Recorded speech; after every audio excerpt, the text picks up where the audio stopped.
Come and knock on my door. Take a step that is new. There's a lovable face that needs your place. Please company news. Hey man, welcome to our two-part Regal Beagle special, man. We call it Regal Beagle because we're talking about Regal instruments, and I was thinking about my, whole catalog of work that I've produced and I've presented to you guys over the past 4 or 5 years, and I thought about it. Pondered about it. So I never really produced a fine, quality, two-part Regal series. I don't even think I've even produced any episodes about Regal instruments at all. So we're talking about this week one of the first Regal instruments that ever come out of the Regal factory, and right around 1915, 1920, about that part. That era, you know what I'm saying? The early flapper days, man. Flapping a door, flapping around. We got the clap, that's why we call it the flapper times. So, Regal was like a strange, weird brand name that came out in the Midwest somewhere. I don't remember exactly where. I did read about it a couple of times when I prepared myself for the episode, but forgot about it because it's not really that important. It wasn't really a popular instrument brand at all. It wasn't a big instrument brand, but it was acquired by Washburn's parent company. We know Lions out in Chicago, man. And basically, they opened up shop in the early I'd say around 1915, 1916, around about, to make mandolins and ukuleles. That was their little branch. That was their brand name, in the Lion and Healy company in Chicago. And they were a jobber also. This is actually marked Columbia Mandolin, American make, perfect scale, unequal tone. And the Columbia label is kind of like duped up like a Columbia record from like right around 1917, around about, you know what I'm saying? Al Jolson, I remember in the sweet September how I would remember, you know what I'm saying? They're trying to get that black label thing going. So I really think it's an excellent instrument. It's what they call a reverse scroll Regal style mandolin. These are kind of sought after in good condition. This is not very good condition. Now, I remember exactly how I procured this at the flea market, and I've actually sat on it for about, I don't know, 6-7 months now, because I really didn't know, I really want to try to do this because it looks like a difficult thing. But I have a special Regal thing, man. One of the first this week, we're going to present to you one of the first Regal instruments ever made by the factory, and next time we meet, we're going to look at one of the last ones produced in like the, mid-40s. I think they closed shop around about 55. The last like 10 years was like a rapid decline. You know what I'm saying? It was like, I think the trademark was bought by Harmony, I want to say, and they pretty much fizzled it out. You know what I mean? Fuck you, friend. You know what I'm saying? What's what friends are for? You know what I'm saying? You're my enemy, and now you're an enema. So, this has got a bad crack going down the front of it. The back seems okay. I'm going to tell you exactly how I acquired it down the flea market. Down the swap meet.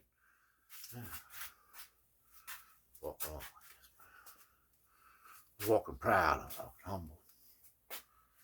And this guy Sugarbush purchased many, many instruments over the years. Sometimes I think, though, he sometimes tried to take advantage of me. They're like instruments. He thinks like this Rube. Bet you I can get a couple dollars more out of him. And I bet he paid $10 for this thing. So he comes at me. He's like, $30, buddy. You know what I mean? It was like a cold day, kind of. Not many people around.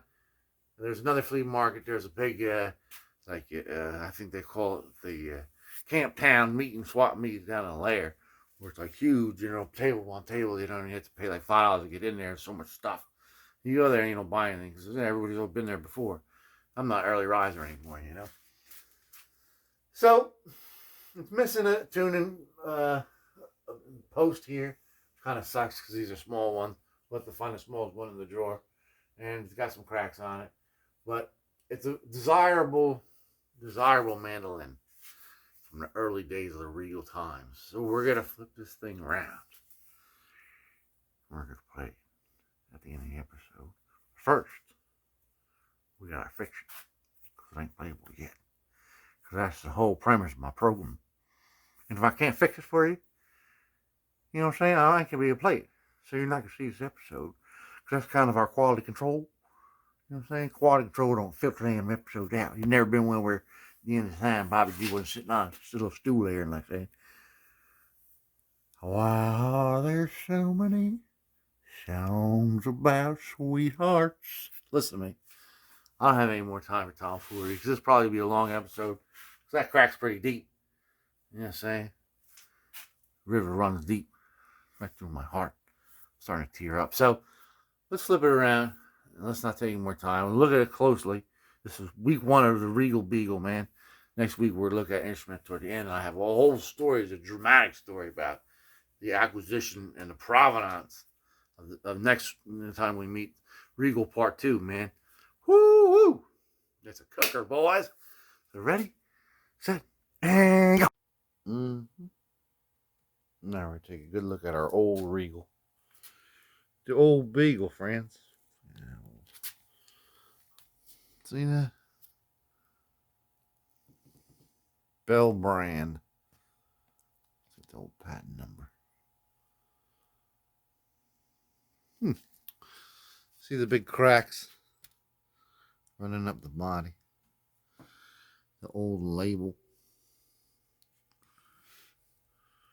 Perfect scale.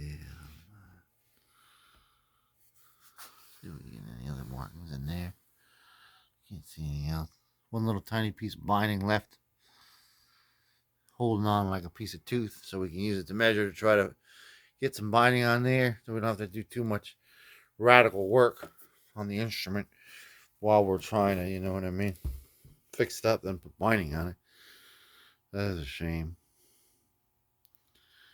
We'll figure something out, you know what I mean? We'll make it work again. You know what I mean? No button rod on the buttons. That's always a plus from those original black buttons from the early part of the 20th century. I'm saying definitely 1916 on this. So it's probably about 108 years old. 1917. It's gorgeous though. How many strings is it missing? It's only missing 1 string. Right? 2 strings. 1 string. Alright, so we got our work cut out for us. Let's carefully sort of loosen these strings and try to take them off. But like put them away in a safe place. We're gonna try to boil them and save them if we can, right? Right? It's nice though. I see in the laboratory denuded of all strings, my friends. Hey. When I say denuded, that means nobody can see it. See in the laboratory. Hey. Welcome back to the laboratory, okay? I ain't really feeling like welcoming anybody today. I'm not in a good mood, alright? Okay? So why don't you just turn around and get the fuck out of here, alright? The laboratory books are closed, alright? Such hostility, man. Sometimes we call it hostile. I'll steal your wallet and get away with it too, man. What's he talking about? So we have the strings taken off. Put them over here for safekeeping, right? We got the screws and little bridge piece in this cup for safekeeping. Just telling you so you can remind me later when I forget, friend. That's what our friendship's all about. Looks like I could take this and choke your neck with it, Noriega, in case you got unruly. What? A little hostile. Hostile your wallet. What? Just talking about it. So there are 2 main structural things wrong with this old Mandolin, man. We're going to treat all these cracks in the top as one thing because they can pretty much be fixed in one swoop. So you got to push this down and push this together, really. Maybe we have to push this down too. We can easily do that. We just got to glue these cracks up, like seriously glue them up for about an hour. Then wet it up a little bit, just a little tiny bit, and then just clamp it down. Let it set for a couple of days. And then there's this, you know what I'm saying? It's kind of sunken down a little bit. We might have to wet this down and just kind of clamp this down to a piece of wood, like upside down, sort of, in a weird way. You know what I'm saying? We're going to have to clamp it in a weird way while it's wet. and then it might come back up, and then we put this little fret in there. All in due time, Noriegas. Don't get excited. I'm not saying that we have a day off today. You might have to get a little bit of torture in our secret facility room. Hose them off. I don't want a dirty one. So, that's the high and the low of it. Before I do any of that, though, I want to just chip this little piece off, right? Just chip this little piece off here because I don't really want that there while I'm trying to do this because I'm going to have to put a little piece around here eventually, right? That's going to be another project that's a more cosmetic thing, right? I don't want to have to manhandle this stupid thing after we clamped it. You know what I mean? Oh, no, it's all broken. You know what I mean? As long as I can keep it together until after our little performance in the glam shots and shit. And then, you know what I mean? I don't care what the fuck happens to it. So let's carefully chip this little piece of fucking butter nickel off. Keep it so we can compare it to what we have in stock. And then we'll move on with our day. So I'll see you when this has been removed. And I'll tell you how we're going to clamp it once more. And then we'll clamp it. We'll just get on with everything, right? A beautiful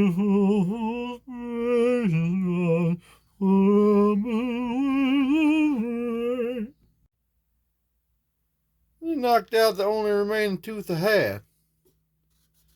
Varmint, now how am I to eat my beans? Can't be done. So, actually see in the back of that little tooth, man, it has some red glue, man. See how that glue is red? Yeah, man. See like little tinges of red around the rosy, man, in the sound hole. We put a piece of wax paper to protect that label for the next step we're about to do. We're about to get in all these cracks with glue, man. I'm going to take some wood glue. I'm not going to show you the brand until I get sponsored, man. Just smeared in here. Take the little suction cup, get it in there really good, man. That's my favorite Luther trick, man. Luther Vandross, man. Lou Vandross, man. Just like 3 major cracks. There's this crack, right? We don't really have to like set it because it's pretty level. We got to glue it up, right? There's this crack here, which has got some, right? And this is another crack here. It's kind of like a sub crack. What did you say, man? Did you say sub crack, man? That sounds interesting, man. So basically, what we're gonna do, get that glue in there, and we're gonna put a clamp or a grip here, and then we're gonna put like a little sub grip right here, man. You know what I'm saying? Sub clamp. You said sub crack, man. I'm gonna give you my pager number, man. Call me when you get some of that sub crack, bro. It sounds pretty good, man. It's like oil and vinegar, man. So let's do what we can. See how we're gonna do it, and I'll see you when we're all clamped and glued, man. Lots of glue. Spend like 25 minutes just sopping glue in there, and then we're gonna clamp it up. Didn't even notice anything happening. And that's how you put Humpty Dumpty back together again. We got all kinds of clamping going on here, man. Got a box of heavy dies too, just to sort of round things out to keep totally even. But it looks like we're flattening out, man. Looks like we've meticulously, redneckly, sort of straightened out. So let's let this clamp out. You know what I mean? About a day. And we'll unclamp and see what it looks like. What it looks like, right? See you then. Alright, so it's been about 39 hours. 39 hours almost exactly on the nuttin'. The nuttin'. So let's take these clamps off.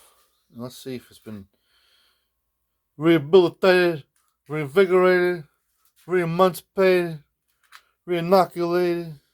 You know what I'm saying? Rejuvenated. So we're going to spend a whole day or so just pumping glue in all these cracks. And the cracks on the back that we never were able to address yet. So see when we're unclarmed. In one. There it is, unclamped. This wood is totally flat now. It's totally plain, level. We took a little razor blade and just sort of, have it taped off here. So it's just a little piece showing. And we just went up the crack, just kind of skivved off all that excess glue that was sort of pumped out. Because it was kind of making it feel like there was like a little, bump. You know what I mean? It was not there really. It was just, in fact, glue. So speaking of glue, we see that this guy is glued together, but if we look like real close in the seams here, see like close in the seam. See that like real close in the seam there? Just see it in the seam. There are certain areas where it can use a little bit more glue. Down here especially. You know, this phone, my other phone was like not high quality, but like, you know what I mean? You could like control what you were looking at. This thing is like amateur style, man. It would never make the grade in Major League, man, if I was a real vlogger, man. One day, my boy, you will be a real boy. So, let's put some glue in this, right? Got our little douche ball ready. We got some cracks on this side that have to be attended to also. Look at that finish. Looks nice. Those nudes are popping. Finish right there. It's good. We got some stuff to do, though, structurally, this guy. Continue to do it, right? So I'll see after we've been pumped full of glue, right? This is our wood glue, and that's our douche ball. See in a minute. So I filled the cracks in the front again, and I was just filling these guys in the back. And I noticed right here, you can see this little lip has come off. See, it's come up just on this one side now. So what I'm going to do is I'm going to put some of this, I'm going to show you the brand until I'm sponsored. Some of this glue inside of this crack, lots of it. Get that suction cup, you know what I mean, in there. I'm going to run a little pipe clamp across here and just push that in. Shouldn't be any big problem. You know what I'm saying? This is sort of built in like a strange way, so I'm hoping I don't break it. And it's like 8 years old, something like that. So, you know what I mean? Anything could go wrong. Let's see each other after we're clomped. Yeah, clumpy. So you want to be real careful, especially with these old instruments. When you do this, you know what I mean? Force in, push in the front door kind of a thing. That's like bringing like a you know what I'm saying, like battering ram to the White House. We'll get you out, Sleepy Joe, don't worry. I'm in here. The smoke fumes are getting too hard to breathe, you know what I'm saying? Somebody gotta have a key to that motherfucker. It's the White House. So, what we're gonna do is we're gonna wait and just have these guys and do their little job, and I'll see you in approximately a day. One date, and that'll be our friendship together. All right, so it's been about, I don't know, 21 and a half hours, right? So, we're going to unclamp it. Now, I know some of my liberal friends probably didn't understand my little analogy. See how I have space underneath there for the cracks on the other side? What I was trying to say in the last, scene was that, due to the fact this is an antique, you know what I mean? Somewhat precious, you know what I'm saying, old instrument. Kind of doesn't make sense to use such brute force on it. Thus, my analogy was, a battering ram on a precious old, door that maybe Lincoln wiped a snot on. You know what I'm saying? I want to address the nation about the fact that we burned up the Lincoln bedroom. Hunter and I were just trying on some suits. And I had to lock the door because we were both in our underpants. For some weird reason, I mistook half a biscuit of methadone for a Tums, antacid tablet, and Hunter must have mistaken a crack pipe for some crack pipes. The next thing I knew, the whole damn bed was on fire, and I was pretty much transported into another world where demons were in the shape of small pumpkins. And then the firemen broke through the door, and my fellow Americans, I grew up with firemen in the poor back alleys of Scranton. Now, I never kissed a man before, but I found that mouth-to-mouth quite interesting. Hunter did too. He was taking photographs of it, but he was nude. It was weird. What? You'll find out when that laptop part 2 comes out. I'm sorry, liberals. I'm so sorry. I'll see you unclamped. All right. So we're unclamped. Totally even, Steven. That's a good thing. Like that. So we're going to spend the next 12 hours or so just filling in these cracks with glue still. Even on the side there, you know what I'm saying? Just to make sure it's perfectly filled. You know what I'm saying? These two. Alright, I'll see you after we're done totally gluing this guy out. Alright? Alright, so we've been gluing it for a good 2 days now. Right? And we've got clamping it and manhandling it. And, you know, it hasn't really gone back at all to its bad habits. It pretty much has stayed where we put it, right? And I saw a couple other examples of instruments like this. And this thing at the back here coming undone. Or on this side, whatever side it was on. That's very common. Very common, apparently. Anyway, I'm glad we could be of help to an old instrument. So let's finish off the structural issues and then get to the cosmetic. Oh, my missing tooth. So this is sunken down. I mean, it's hard to see that direction, that angle, but I mean, it's definitely taken a nosedive. And this whole area right here, the arch is gone, man. Archie, you're gone, bro. Eat it. Talk to me, right? So, what we got to do before we FUCK with this, let's put some like plastic taped around this so we don't fuck up the label, because we're going to expose this to some steam. You know what I mean? For a couple hours, we're just going to soak this with some water in this little area here. Right, we're going to wet down a sponge in boiling water and do that. But let's block that off first. I'll be right back at you all. Columbia, Hail Columbia, something like that. Hey, man. It's almost plastic tasting, man.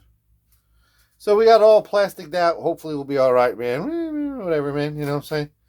Shortcuts, kids. So then we just boil this water upstairs. We got a little piece of that magic erase sponge. We're going to dip this in here, put some rubber gloves on. We're going to flip this guy over and stick this piece like on the ledge there. See, the ledge is about that big, right? We'll just let it set there. I don't know, 3-4 hours. I'll see when we set. Right? I'll set it and forget it. See you in a minute. There it is, man. Ugh. See it in there? See it in there? Keeping everything moist. Moist and boiling. Not too much water. You know what I'm saying? But it's got enough. Be moist and boiling. Right, so we're going to let this set 4 hours or so. 3-4 hours. Get it all wet and wonderful. I'll see you that perfect. Alright, so I let it go 12 hours. I checked after 5 hours and it seemed like it needed a little bit more time. So what we're going to do right now is we're going to pull that sponge out. We're going to clamp this lip. See how it's actually straightened out a little bit after 12 hours of water? It's not like pushing in so much. It's like the water naturally sort of pushed out a little bit. We're going to clamp it to the bottom of this counter here. I'll show you when we're done. Finish the straightening process, bring it out a little bit more. Show you in a second.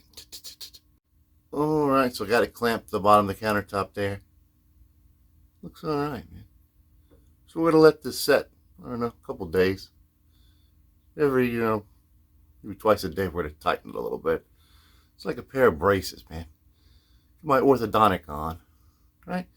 So I'll see you in a couple days when we've corrected our malocclusion.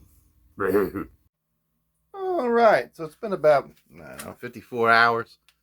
Something like that. We probably only moved it like, I don't know, 2.5 millimeters.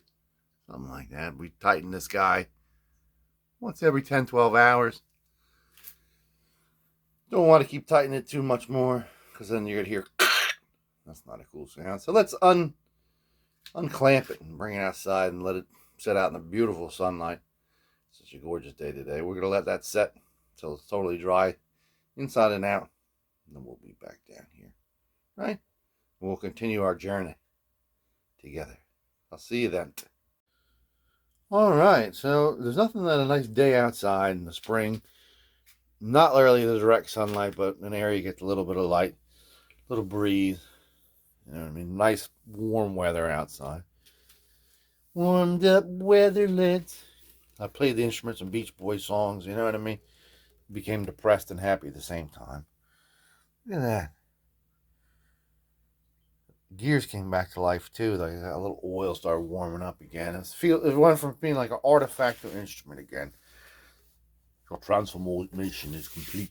So, transformation, imagine that, man. First thing we want to do, we want to color this line in with some furniture markers. I was thinking maybe using even a crayon. And then I was thinking, I don't know about the crayon. Let's just try the marker first, and then we'll try the crayon if we have to. I don't know, you know what I mean? I got all kinds of crayons that were probably the right color. Probably do a good job, but I don't know if they'll be able to get the right coverage, you know what I mean? We want to cover this motherfucker, not really fill it. It's kind of filled in already, right? So let's try to color it, and I'll come right back at you. Right, Steven? Now turn off the camera, because we're going to do something delicious. Isn't it time we dance the night away? How about doing it just like yesterday? Isn't it time? Look at that, man. That's called the like color and rub. You color it in with the marker, and then you just rub it off real quick. You can barely even see the cracks, man. Oh, I can't even find a crack, Charge. When I got back in the room after I prepared myself for the evening of phantasmas, I couldn't even find the crack. It was so hairy down there. I was putting it in the side and her elbow and her armpit. I didn't know what the fuck was going on. I had to turn on the light, Sarge, and get my flashlight out, and then I was prepared. By that time, I wasn't really at attention anymore. I just wanted to watch the old episode of Gunsmoke. Now, look at this. See that? Oh, no. Now you can see it, man. Cataracts, man.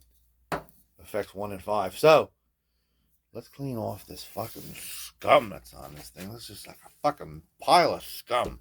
Although it's kind of been wiped and rubbed in certain areas. You see that? That was underneath the old tailpiece there. Now look at that, W. When I pull off the covering, we can see clearly the tailpiece. Just got to pull down the drawers a little bit to check to see if she's a true blonde. All right, Daddy. You learned that at Yale? Well, I learned that at Yale, but it's kind of common knowledge. I mean, Jesus Christ. Turn that fucking camera off, you mother. Right, so let's clean it off, man. I'll see it there. Look at that, man. Sheeny shiny, man. Sheeny, sheeny, shiny. And that's just with using all furniture polish. Hey, man. I vomited on my shirt, bro. Help me do that, man. I see you got a t-shirt on, man. Lend me your shirt, bro. There's ladies around, man. Embarrassing, man. But other than that, man, we just used a couple little things to help us out. We used a little piece of magic erase sponge. We ripped it off and used it with a liberal amount of this. Yeah, liberal amount, definitely, man. What do you say, bro? We got some like nasty. There was like a paint scratch over here. Yeah, a couple other like real dirt patches around. Horrible dirt patches, man. Disgusting. You can see the disgust, man. And we used a piece of steel wool, William, and we cleaned the shit out of the fretboard. It looked gorgeous. Before it was so filthy, man. You could barely even see how beautiful this mother of pearl is. Man. Now it's gleaming, man. Gleaming out, gleaming out, gleaming everywhere. So I'm going to put this guy outside, let it dry a little bit, because we use a lot of furniture polish. Yeah, I got furniture polish on that plastic. We're going to get that off of there. You know what I'm saying? Because that's dangerous, man. Dangerous to our label, man. The label doesn't like you, man. You're off the group, man. Let it set for another hour outside and just let it dry out. Because it's still beautiful, that. I'll see you back down here when it's all cured. Now I got a cure. Maybe I don't got a cure. We'll see if I live, and then I'll know if I got a cure. Alright, so now it's sort of dried out. I want to be careful not to get too much liquid time around the sores, you know what I'm saying?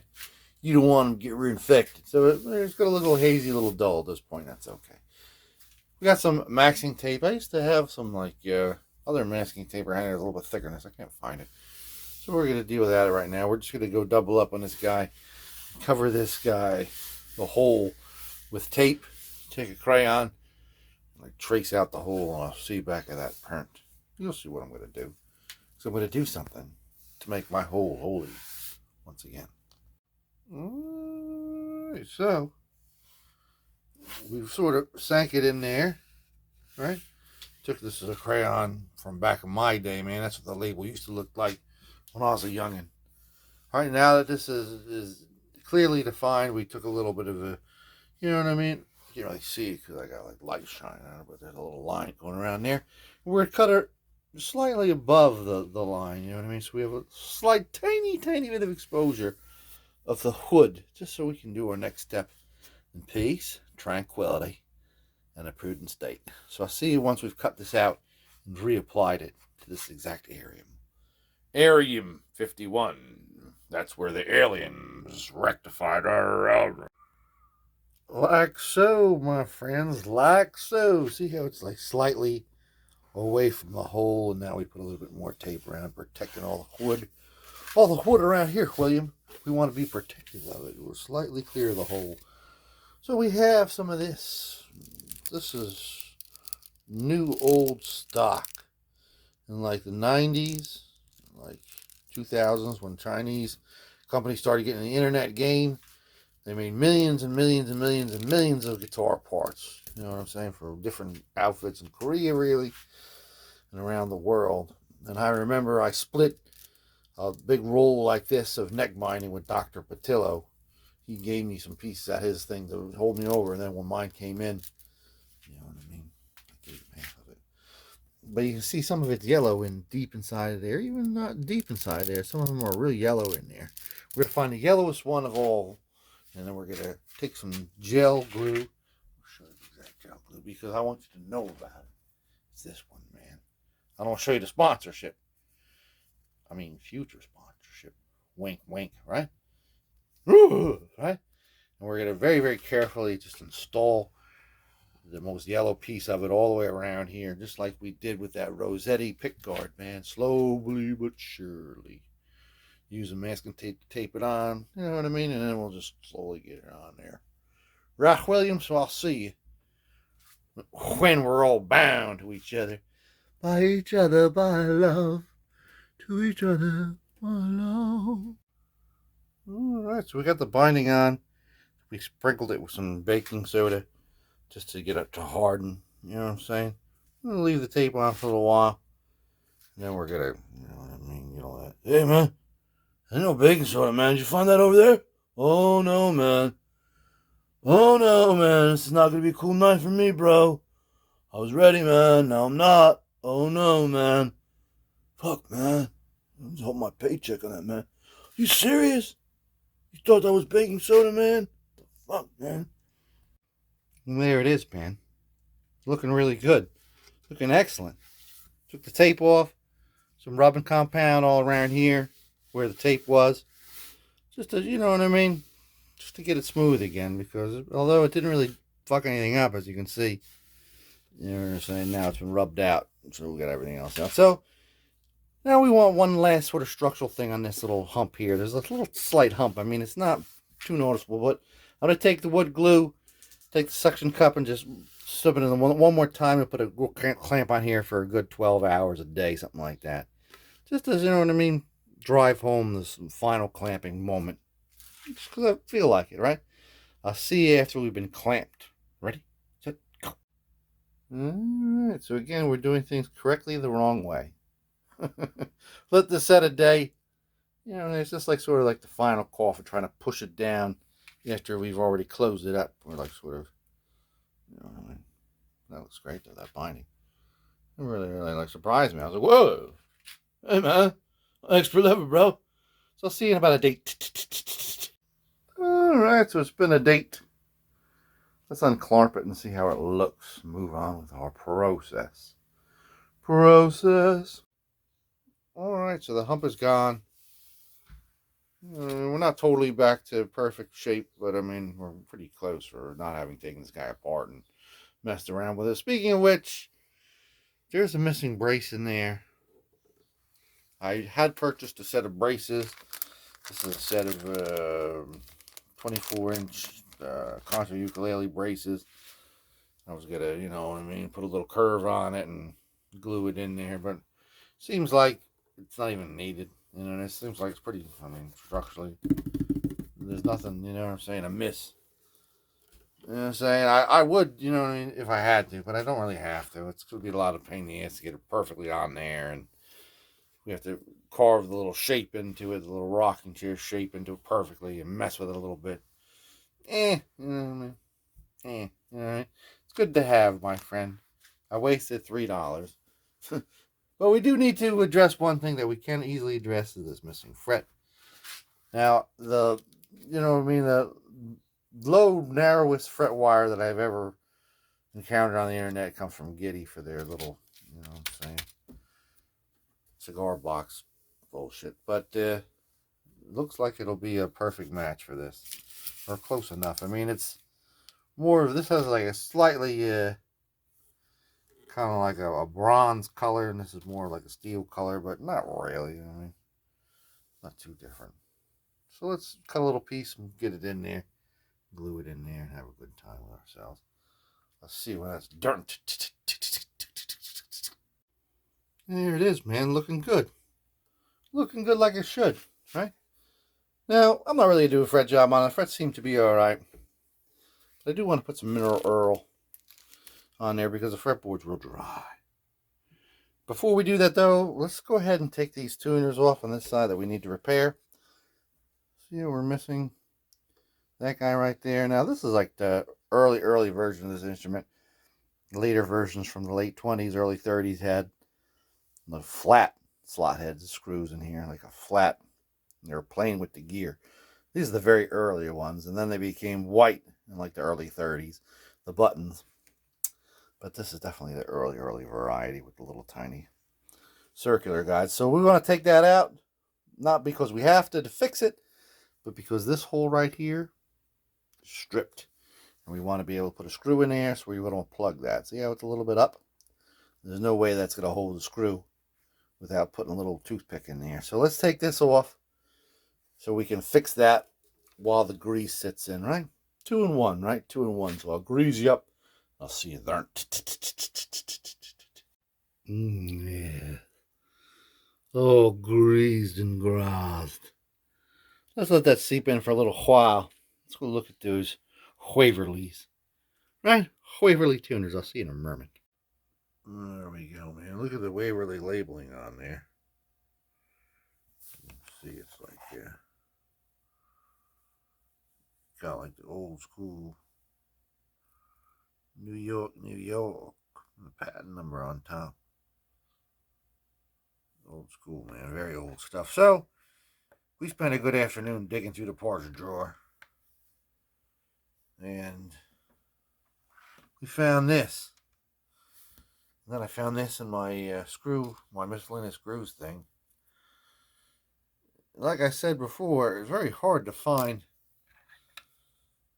You know, I almost found like a gear just like this, like the, bronze one. Ready to go, man.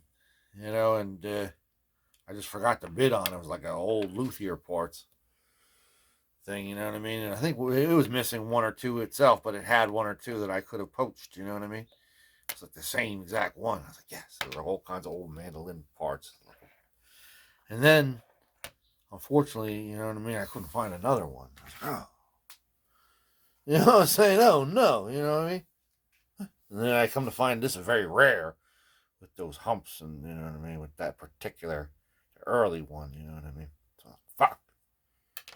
Anyhow, let's put it together, man. Put it together.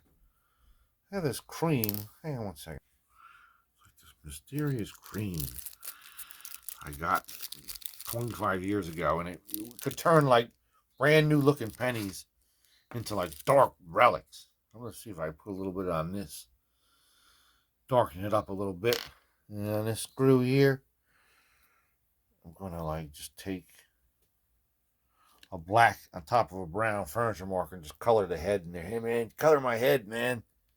Color my head. I'm just gonna dumb it out a little tiny bit, man. It's gonna be a little taller than these guys, but it's not gonna look that bad, man. I promise you.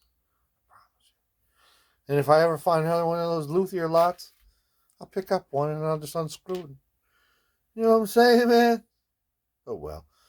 I'll see you 1, 2, 3. You see that? That stuff took that shine right off. I don't know what it is, man. Like just Vaseline. So it's a little bit taller than the other ones, but I mean, when you look at it from this angle, which is the way it's going to be on the instrument, you know what I mean? It's going to be okay. We'll probably be able to replace it anyway. You know what I'm saying? So before we do that, man, wipe off the remainder of this grease, you know what I'm saying? Once we're done with that, we're going to plug this hole. See, I told you it was a fucking monstrous gaping hole there. Right? So see when we're degreased, man. Degaped. What? You gaping fool? It's all plugged up now. Nothing can get out of there. You got them all trapped out. Fuck you, intruder. So, what we did, we took a little bamboo skewer, right? Put some glue in there, right? Can't see the trademark. Turn around. You know, cut it off real close. The snippers. Tapped it down with a little tack hammer, right? Then we took the old little tiny little piece of razor blade and cut it right off. Right at the root, man. It's nice and smooth now. So that's good for us, man. Aren't we special? We got this, man. We're going to put it in. We're missing a screw, of course. Got all kinds of screws in here. This one right here looks perfect, man. It's perfect. This is my old rusty screw drawer with the slot heads. Some of them are just new old stock. We're going to do just fine there, citizen. So I'll see you when we're all, you know what I'm saying, where we should be. See you in a moment. Right down to the wood, man. Looking good to the wood, man. Good to the wood. So, this is all fucking chipped up. Now, the back is going to be a little chipped up, but the front's real fucked up, too.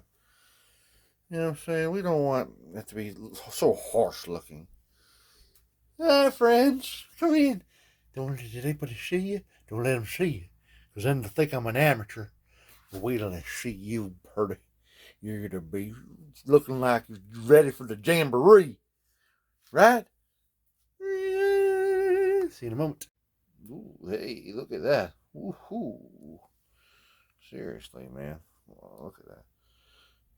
Looks great. Looks just great. You know what I'm saying?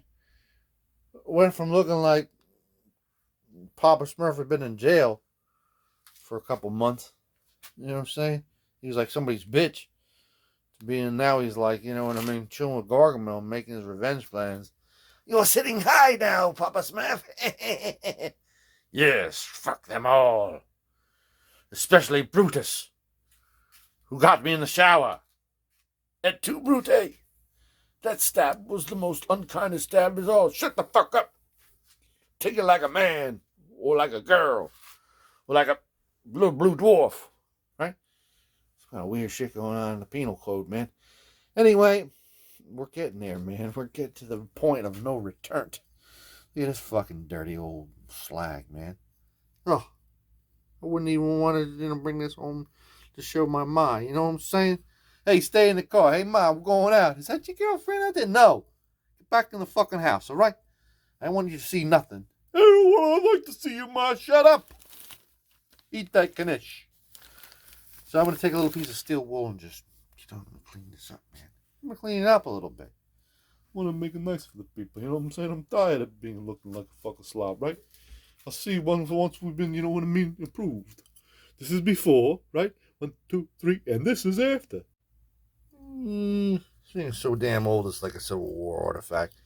The rust already done its damage, folks, really. You know, at least we got the loose rust off of it. A little tiny bit of waste of time there. Probably get a little shinier if we did some other things, but we don't really care. You know, so it's part of the ambiance, Charles. So what we're going to do now is we're going to clean it, man. We're going to clean it real good. Get you all good there, son. We got some shiny, right? Some Brazilian wax. We already put this on the rosewood fretboard, only the rosewood fretboard. This, everywhere, this rosewood fretboard. You got that? Don't get them confused. No. Right? I usually use like Butcher's bowling alley wax, which is rare, and I always talk about it on the road with a fine instrument. Well, I'm kind of liking this now. It's kind of grown accustomed to me. Got a little bit of a love for it now. Let's shine it up. Shine it down. But, see you in a second. Look at that. Look at that. Sheen. Look at a mirror gloss on this 109-year-old artifact, man. One of the first Regal half reverse scroll thingamabobs. Let's get this plastic out of here, man. Hey, man, you've served your purpose well, son. You may move on to your next station, called the garbage receptacle. There it is, man. Just as beautiful as the day we put the plastic over it, man. This is shaping out to be a wonderful instrument. So, we have these strings here, and I said at the beginning, I'd like to put these strings back on.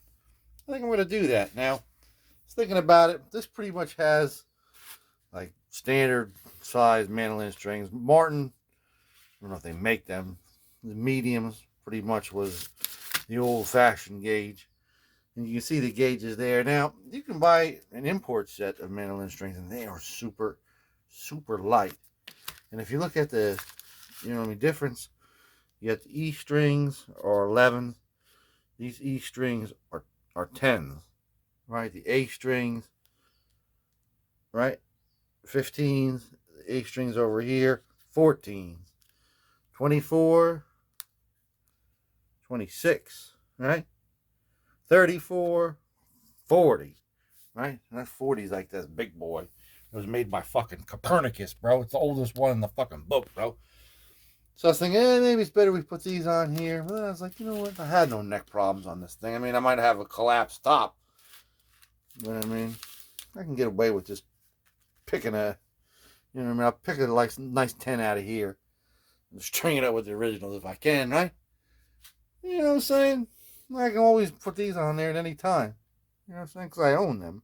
They belong to me, right? So let's string it up. I'll see the glamour shots. I still got this, right? I still got all the screws for the tailpiece. You know what I mean? I'm ready to go, man. Ready to rock and roll. See you in one. At the glamour shots. Dude, I can't wait. And there it is, man. This is one of the first Regals, man. One of the early ones. This is about 110 years old. How do I know that? Well, I'll tell you exactly how I know it. Let's go to the learning lab real quick and learn about it, right? So, around about the turn of the century, our friend Orville Gibson, he invented the F-style mandolin. Scroll. See that scroll? Orville Gibson liked to do these like intricate carved top scrolls. But, I mean, you couldn't really manufacture these on a mass scale. So, all the imitators like have something like this is the other way, right? So they call it reverse half scroll. This is going this way. This is going this way. And it's got the horn sticking out like an owl. Whereas this one has like horns sticking out like over here. You know what I'm saying? It's like, hey man, Orville's people, man, you can't sue me. But it's got that style. It's got that flavor. You know what I'm saying? So let's talk about the genesis of the instrument that we're looking at right now, man. Our instrument dates from almost like about a month shy of 110 years ago. Patent paperwork was filled out July 10th, 1914. Cordic, he designed this. The early ones had no body binding. Just binding around the sound hole, just like ours, man. See that? Plain and simple. Patent was filed on the 10th of July, 1914. And it was, became a deal on September 8th, 1914. Or 10 years ago. Isn't that crazy?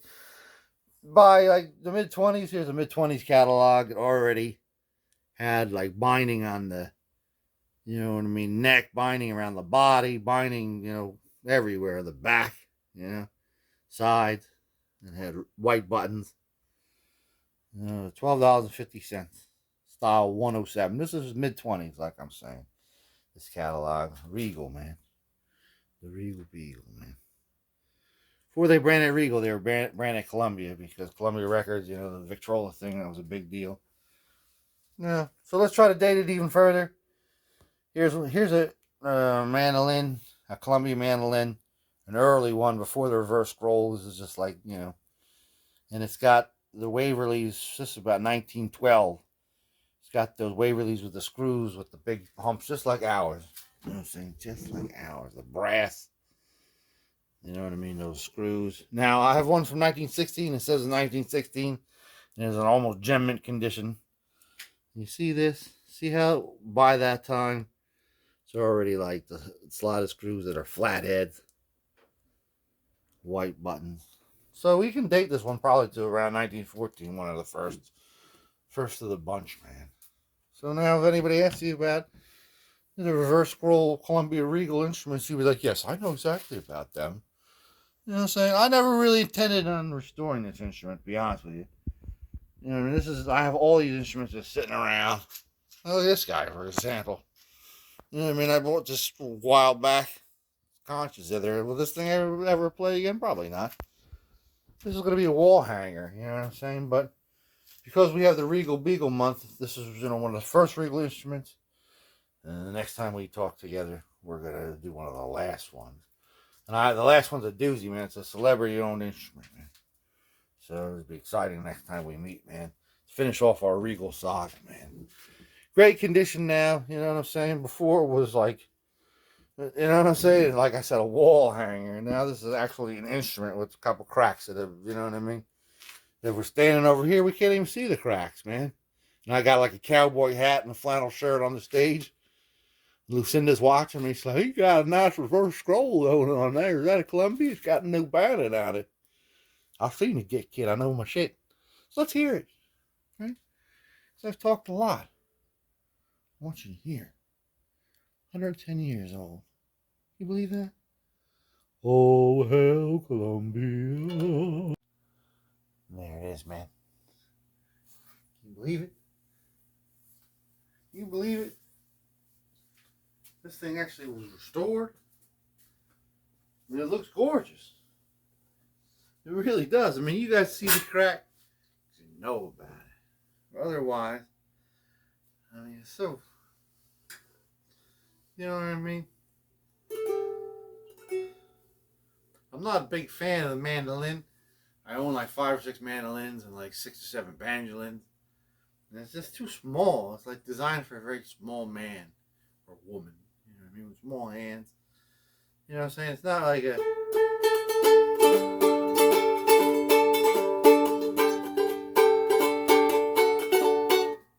It's not like a very big instrument. But it's beautiful, you know? It's tuned the same way the violin is tuned. In case you know something about instruments, man.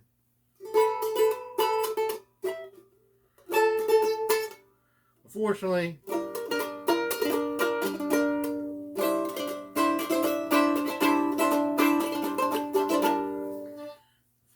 you know what I mean? I just can't get into the mandolin. Like the ukulele, I can sit around and play with that for days. And it's about the same kind of size, but there's just too much going on here. Too many strings. It's kind of a pain in the ass. But anyway, it is what it is, man. It's a 110-year-old instrument that was a wall hanger, destined to be a wall hanger for the rest of eternity. Until the Regal Beagle came around, until Furley reared his ugly head. Now on the high E string here, the last one, I always go down an octave, especially on the older instruments, just because it has like a more...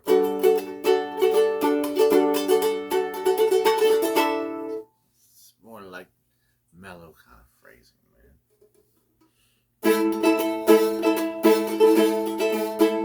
I've climbed the highest mountain and I've scaled. Isn't only to be with you, only to be with you. I have run, I have crawled, I have scared these city walls.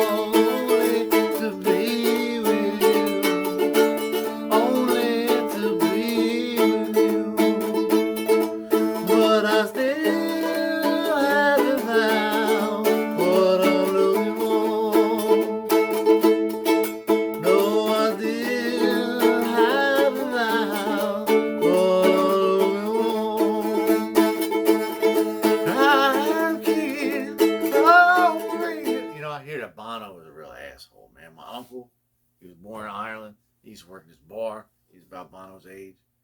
He said that Bono started acting like he was famous when he was like the bar back at this place, man.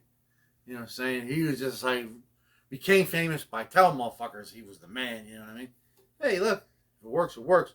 Regal Part 1, the first. I'm sorry, I'm not a really good mandolin player. All the people now who are like serious mandolin people who like tune in to see us like, oh, he's going to reverse scroll himself out of, the hole, right? And they see me play like, oh, and then they dislike, well, fuck you, you know what I mean? I never said I was a mandolin player. I said I'm an amateur luthier, not an amateur mandolinist. But next week, we got a celebrity instrument, man. This is the beginning of the Regal days. That's the end of the Regal moments, man. So peace be with you, man. As Furley would say, Jack, Why don't you come up to my place later? I want to see if you really are gay.